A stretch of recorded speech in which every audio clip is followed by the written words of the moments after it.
So you've decided to put 37s onto your JK. Well, it's a little bit more than just going down to the tire shop and throwing them on. Check it out.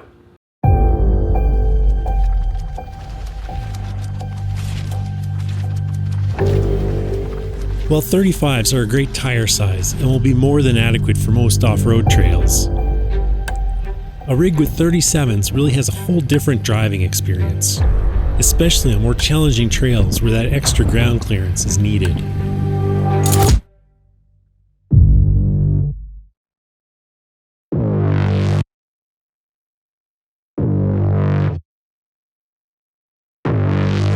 But I feel very strongly about the fact that your rig needs to be prepared for 37s. First of all, let's talk about the steering. Simply put, an OEM box will not cut it on 37s. I have the PSC XD2 big bore setup, along with high pressure pump, oversized reservoir, and the cooler installed. I opted not to go with hydraulic steering. So you're already spending around $3,000, maybe more depending on your local retailers, on the adventure steering kit. To add hydraulic to that probably adds another $1,000, maybe a little bit more. And I mean, this thing steers just fine without it, so I don't think it's worth it. One of the things that's often overlooked in a 37-inch tire upgrade are these steering links. In my opinion, your driving experience is going to absolutely suck with the stock steering links. Will it work? Yeah, probably, but it's gonna wander and basically drive like a bag of shit. So I strongly recommend, something like these TerraFlex HD steering links, and this is both the main link as well as the drag link. Also, Metal Cloak makes some good ones, but get a quality one. Don't get something from like Rubicon Express or Rancho. Get something quality. TerraFlex, Metal Cloak, Rock Crawl, or something like that. Don't cheap out. You won't regret it. So it really doesn't matter if you're running 37s, 35s, 33s, any oversized tire or any amount of lift, you really should get a heavy duty track bar. The stock ones just don't cut it, and you're just asking for a whole bunch of death wobble. Let's talk about axles and gear ratios. Now I get that not everyone can afford aftermarket axles like the Dynatrac Pro Rock series, but I don't feel that a stock 44 will handle 37s or bigger long term.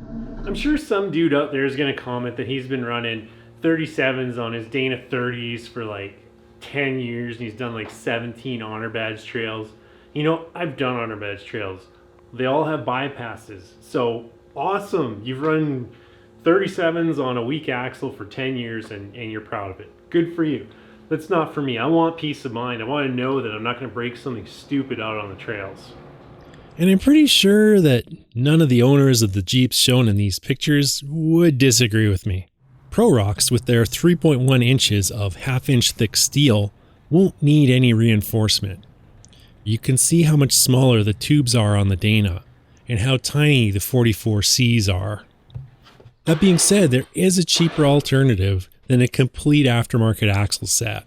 So in addition to adding a truss to the axles, both front and rear, which stops the tubes from flexing and ultimately snapping, I strongly recommend gusseting the Cs. This is definitely a weak spot that needs to be addressed on the Dana axles when running 37s and up. If you are going to stick with the Danas, and it's totally fine to do so, don't forget chromoly axle shafts. I wouldn't upgrade to 37s without them. As far as gears go, in my 6-speed manual I'm running 488s. They are really good on the trails and perfect on the highway. Do not even consider upgrading to 37s with a ratio less than 488. If your rig is mainly for trails, actually you might want to consider going to 513s. That would probably be the optimal ratio for a trail rig on 37s. In the description you'll find a great chart for deciding what ratio is best for your application. For me, 488 was perfect. At 70 miles per hour, I'm sitting at just under 2,500 RPM. The JKs have this super stupid thing in the rear called the pinch seam. Even with 35s, the seam always looked kind of close to the tire. You'll have to do just a bit of modification here, but don't worry, it's really easy and it is a DIY job. Start by trimming off the corner. Try to avoid the welds. Don't worry, they're pretty easy to spot. then cut horizontally between the welds. Line these cuts up to the line you drew down the pinch seam earlier.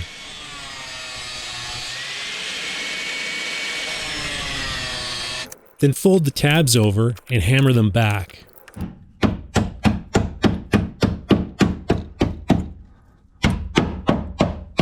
I smoothed them off with an angle grinder, and then I covered them with JB Weld. Since I removed my inner fenders, I want to give the fender well a bit of protection, so I covered them with aerosol Raptor liner. It has to go for 2 minutes. Keep shaking! Keep shaking! 2 minutes? Yeah.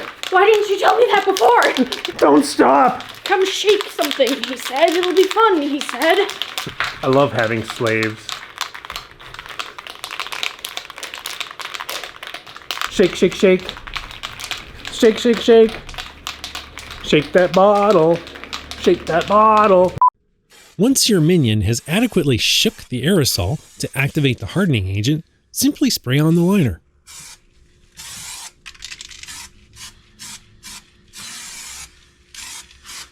I'm not a fan of the look of flat fenders, so I stubbornly left the stock flares on. Behave. In Moab, I did discover that they do rub. Fortunately, I always carry spare clips with me. Looks like we've got just enough to do this repair. And I've got one left. I recently did a trip to the Rocky Mountains of southern British Columbia, and even on a mild trail I managed to pop off my rear fenders. Stupid fenders. Problem is, I like what these look like. I don't like the look of flat fenders. I know you need them, obviously, but I just hate the look. I do have 4 inches of lift on my Jeep, so the rub wasn't terrible. I'm going to start by trimming off just a ½ inch and go from there. But if you do plan on 37s, know that you will either have to trim your OEM flares or go with aftermarket flares. So if you follow this advice, your Jeep, like mine, will be an enjoyable driving experience. But if you do decide to cheap out and leave all the factory components on, chances are your Jeep's going to drive like a bag of shit.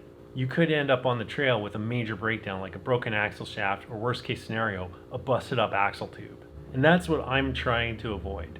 I don't get any wandering or any unpredictable behavior at higher speeds.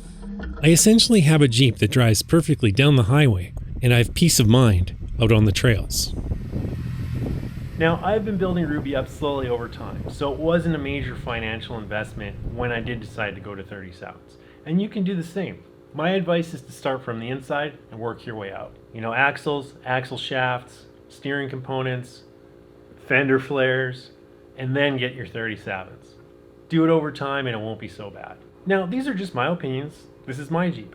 You know, you make the call on your Jeep and do what works best for you and what fits into your budget. So I hope you liked my video. If you did, smash that like button, click the like button, just do something to the like button, and don't forget to subscribe. In the meantime, I'm going to try to find me a trail that ain't on fire. I'm out of here.